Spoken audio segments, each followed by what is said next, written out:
Hello అండి, welcome back to the channel. Mango kulfi కోసం నేను కడాయిలో గ్లాస్ పాలు తీసుకున్నానండి. దానిలో ఒక 4 బాదం పప్పుల్ని పౌడర్ చేసి వేసుకున్నాను. అలాగే పచ్చి కోవా వేసుకున్నాను అనమాట. ఇది స్వీట్ కోవా, దీన్ని కూడా ఇంట్లోనే ప్రిపేర్ చేశాను. అలాగే కస్టర్డ్ పౌడర్ని వాటర్లో కలుపుకుని ఆ వాటర్ని కూడా వేసుకోవాలన్నమాట. అన్నీ బాయిల్ అయిన తర్వాత థిక్ కన్సిస్టెన్సీ వచ్చేంత వరకు, వీడియోలో చూపించిన కన్సిస్టెన్సీ వచ్చేంత వరకు బాయిల్ చేసుకోవాలి. చేసుకున్న దీన్ని చల్లార్చుకుని ఒక 2-3 అవర్స్ ఫ్రిడ్జ్లో పెట్టుకోవాలన్నమాట.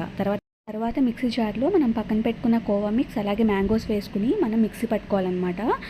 మిక్సీ పట్టుకున్న తర్వాత దాన్ని ఒక బౌల్లోకి తీసుకోవాలండి. తర్వాత స్వీట్గా ఉన్న మ్యాంగోస్ని కట్ చేసుకుని దాంట్లో వేసుకుని ఆ బౌల్ మొత్తం స్ప్రెడ్ చేసుకోవాలి. దీని మీద తర్వాత ఒక కవర్ని కట్ చేసుకుని ఇలా పైన పెట్టేసుకుని దానిపైన మూత పెట్టి మనం డీప్ ఫ్రిడ్జ్లో 6-7 అవర్స్ పెట్టుకుంటే and yummy mango ice cream ready అయిపోయినట్టేనండి. చాలా టేస్ట్గా ఉంటుంది. దీని మీద మనకు నచ్చినట్టు చాకో చిప్స్ కానీ, మ్యాంగో పీసెస్ కానీ, అలాగే జామ్స్ కానీ ఏమన్నా డెకరేట్ చేసుకుని మనం తినవచ్చు. చాలా ఎమ్మీగా ఉంటుంది.